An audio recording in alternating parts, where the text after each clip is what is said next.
ముందుగా వేదిక మీద ఉన్నటువంటి జని మేనేజర్ గారికి, అదేవిధంగా ఎస్ఓ గారికి మరియు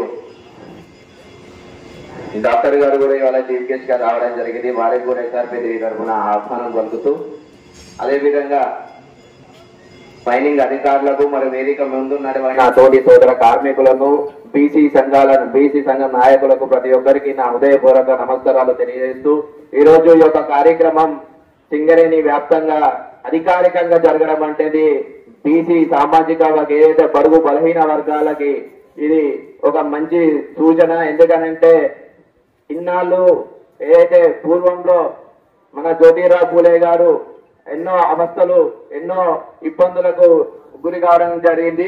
ఈ యొక్క అప్పుడు ఏదైతే గురైనో దానికి నిదర్శనమే ఈ రోజు వారిని మన జయంతి వేడుకలు కూడా నిర్వహించుకోవడం జరుగుతుంది. ఎందుకంటే ఆనాడు ఆయన చదువుకోవడానికి కూడా సరిగ్గా బళ్ళు లేవు.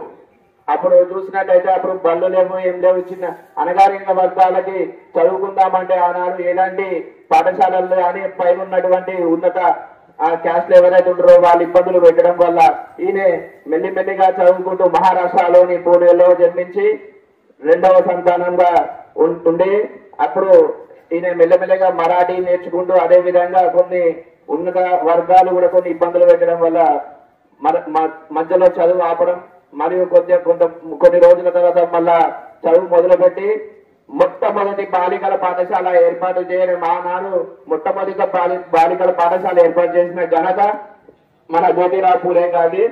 కావున ఈ యొక్క పాఠశాలలో భవిష్యత్తు అనేది విద్యా వ్యవస్థతోనే ముందుకు పోతుంది అని ఆనాడు గట్టిగా నమ్మడం వల్ల జ్యోతిరావు పూలే గారిని ఈ రోజు బీసీ సామాజిక వర్గానికి ముందుండి ప్రోత్సాహం చేసినటువంటి ఈ జ్యోతిరావు పూలే గారి జయంతి వేడుకలు నిర్వహించుకోవడం అనేది చాలా అదృష్టంగా భావిస్తున్నా. ఇందులో పార్టిసిపేట్ చేసినందుకు నాకు చాలా సంతోషంగా ఉంది. అది కూడా అధికారికంగా చేయడం అనేది అధికారులకు ధన్యవాదాలు తెలియజేస్తూ, మరియు సింగరేణి యాజమాన్యాన్ని కూడా ధన్యవాదాలు తెలియజేస్తూ, ఈ యొక్క అవకాశం ఇచ్చిన ప్రతి ఒక్కరికి నా హృదయపూర్వక నమస్కారాలు తెలియజేస్తూ థ్యాంక్ యూ వెరీ మచ్.